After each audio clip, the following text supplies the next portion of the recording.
Hi, it's Amy. Welcome to Strength Reversed. Thank you for being here for the first installment of a little summer mini series of deck walkthroughs that I'm planning.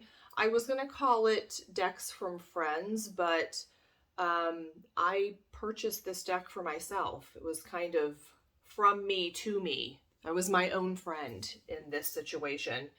And I guess I've done another walkthrough recently of the holographic tarot that I did buy for myself.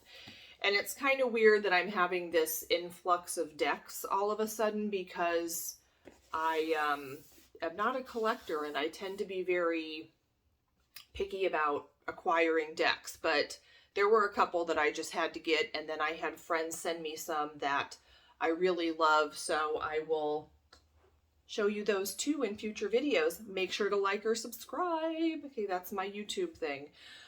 Okay. This deck is the Tarot of Mystical Moments by, I'm sorry if I mispronounce your name, Katrin or Katrine Wellstein. And I've seen this deck on a few different channels, and every time I saw it, I just froze. I was enthralled. I could not look away. I think the artwork is just absolutely stunning, and it speaks to me. And I'll get into that later. I'm going to tell you what I like about the deck, and there are some things that I don't love, but of course those are not enough for me to not. Overall, I give it 2 thumbs up. And then I will also do a complete walkthrough so that you can see all of the cards if you haven't already seen this deck. So here's what the back of the card looks like. It is glossy, and I thought that it would be more like the box, this very pretty, more of a matte finish. I prefer matte cards to glossy, but they are pretty glossy. They do not stick together at all, so they're very easy to shuffle, in my opinion. I'm not picky. Well, I won't say that I'm not picky about card backs, but I do have definite likes and dislikes when it comes to the back of a card, and this one is not one of my favorites. I think it's a little too busy, and there's not enough contrast to really see the design. I do like that it's neutral, and for the most part reversible. Now, there is a little US Games just on one end of every card, but it's so small it's kind of like a Where's Waldo. So to me, this still is reversible because my eyeballs aren't going to the US Games thing. So the back, not my favorite back. It was kind of like meh when compared to the front of the cards. Here's a standard, this is the standard Rider-Waite. And you can see that the card is a little bit taller and a little bit wider. I like large cards. I know some people don't, but I really do. And this deck is borderless, which I'm appreciative of. I don't usually mind borders, but this deck is so beautiful. There's something new to see every time you look at the cards, and I'm glad that there's no border that is distracting me from looking. You can see here that here's the deck. The sides are gilded with silver. So what do we call that? Silver plated? What's the word I'm looking for? That's the silver version of gilded. I really like silver more than gold, so I think it is stunning, and it just makes the deck look finished and a little more magical. So I'm loving the edge. Is that a little nick out of my silver? It's not, it just looks weird on camera. One thing I noticed is if I look really closely at the cards, I don't think you'll be able to see it here, but it does look a little bit grainy, slightly fuzzy, and I'm not sure if that's just the aesthetic or if that is part of the printing process. But I'm not overall, that's just a nitpicky little thing that I noticed. Hold on. I wrote down a list of things. Okay.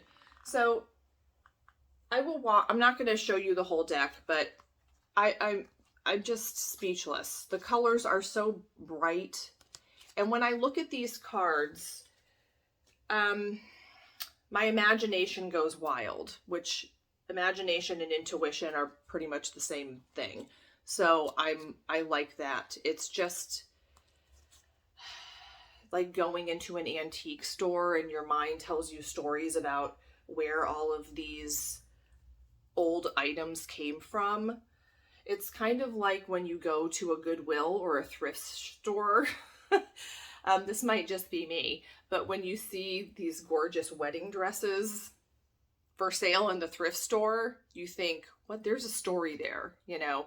I think I always wanted to write a book kind of finding the original owners of these wedding dresses and have them tell me the story of their marriage and how they came to give these to the thrift store.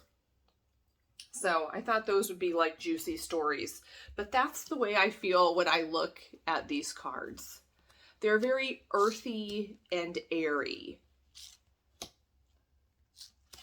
Not very fiery at all. Some water and some not, but there's lots of birds and butterflies and trees and things like that.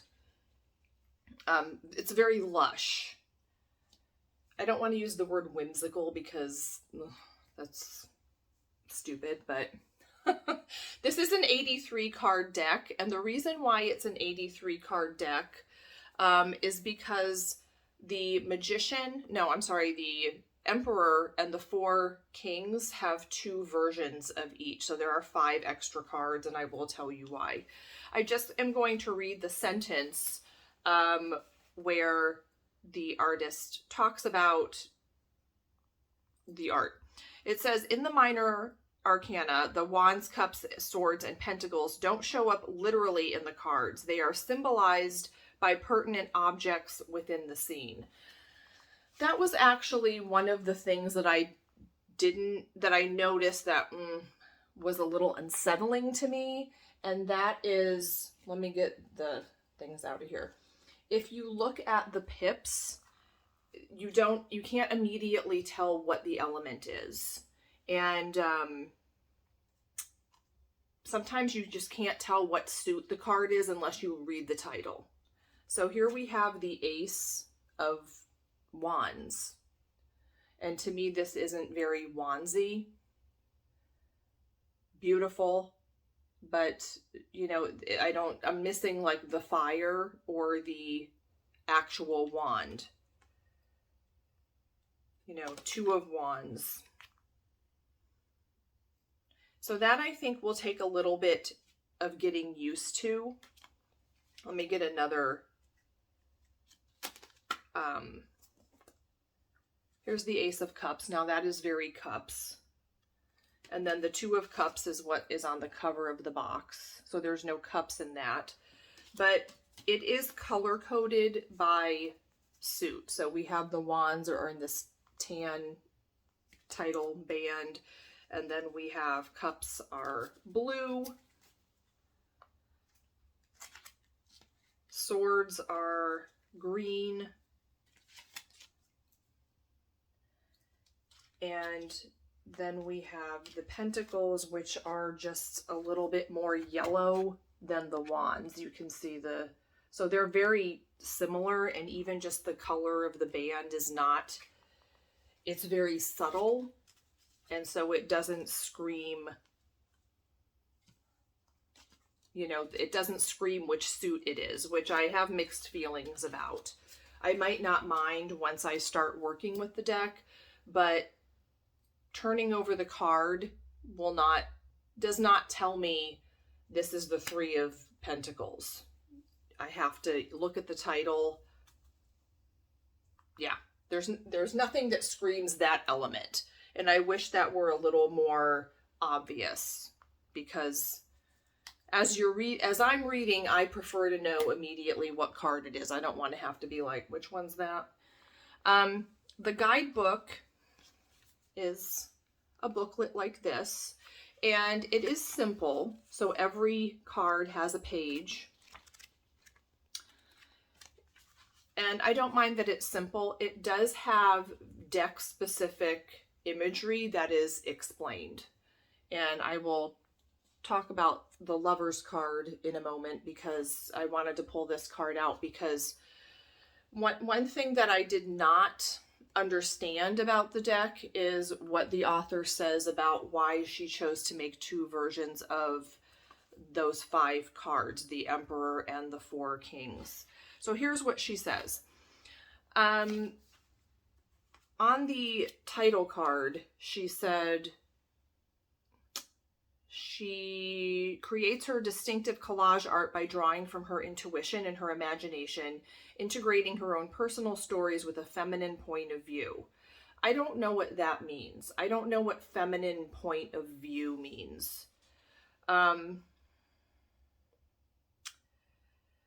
She originally made tarot of mystical moments with mostly female archetypes, including 5 cards that are typically male, the Emperor and the 4 Kings.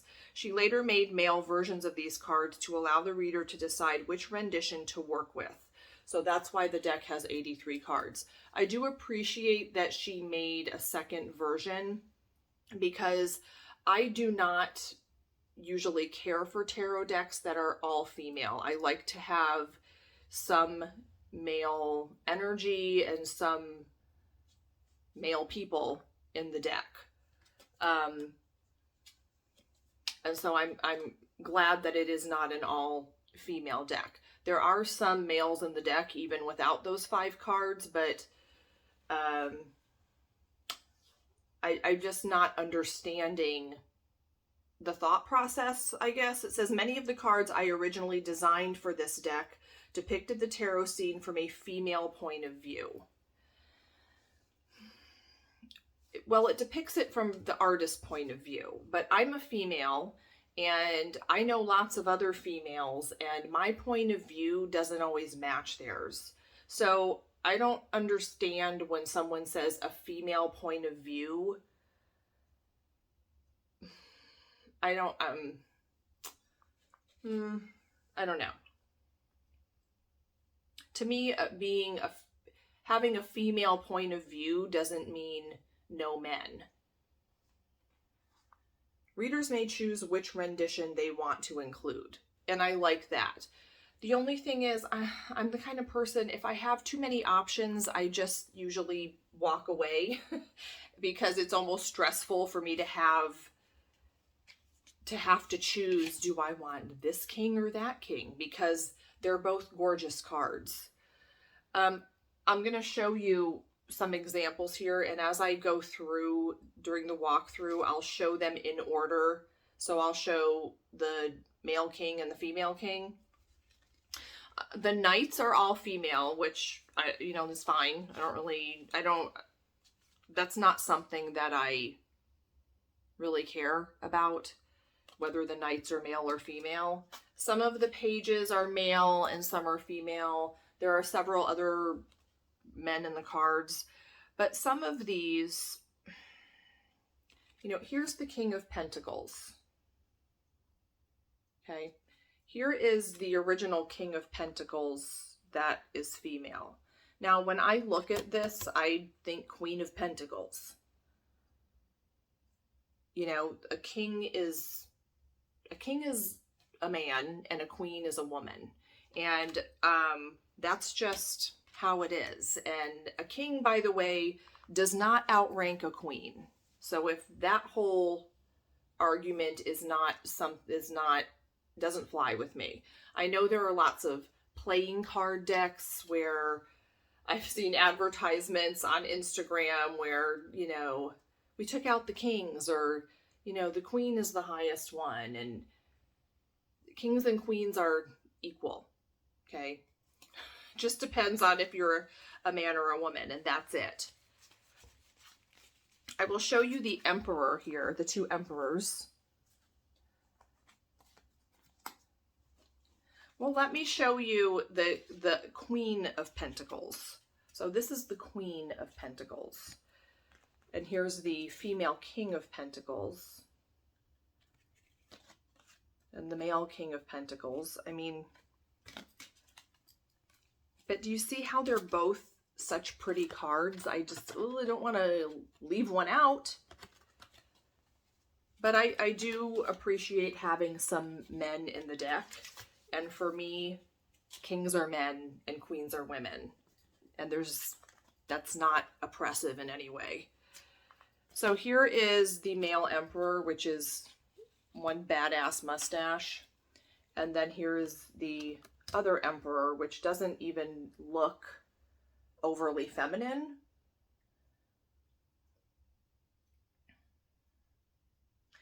I just don't like the whole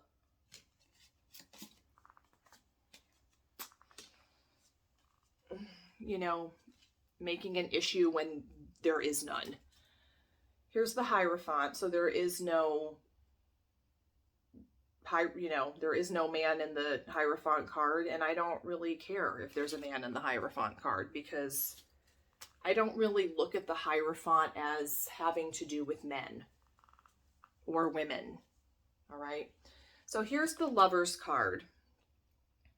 Because I thought after reading this and I went through some of the cards, I thought, well, what did she do with the Lovers card? Because I know some people like to have certain imagery in the Lovers card. They don't necessarily want to see a man and a woman. They might want to see two women or two men or whatever. So this is the Lovers card, and I'm going to read what she says about it. And this is a good example of the kind of specific explanation. I really like when guidebooks have explanations that are specific to the cards. This card shows a couple who are deeply in love. Mutual attraction has brought them together, and choice has kept them united. The male is half bird, and the woman wears a dress with blue feathers that match his. Oh, okay. Birds and feathers here represent freedom of feelings and expansive happiness and emotions. Like birds, the lovers can fly high into the sky with no borders limiting their love. They are very much connected in command and committed to each other, giving each other mutual support. This card is about being open to forming a union or partnership out of affection and shared views. So I looked at this and thought, well, maybe the bird is like air and it's a Gemini card. So I kind of went down that road. This is a little bit different spin on the Lovers, because the Lovers, yes, it can be about partnership, but it can also be about union of opposites within, and it's not about opposites as in gender, it's opposites as in opposite parts of yourself. So I appreciate that in the book there are some explanations. I'm going to turn the camera, and hopefully this will work and I won't have to do much editing, but this deck is just one that you could look at over and over and over and find something new. But the cards are not overly busy either. They're just magical to me. I just look at these cards and it's something antique-ish, a little bit Victorian feeling, which I love Victorian stuff. So pretty, a little bit dramatic. It sets my imagination going. If you are looking for a deck to read more intuitively with, this might be a good deck because it doesn't have a lot of the typical imagery. Okay, let me know what you guys think about this, and I'm gonna flip the camera and you can see this gorgeous deck.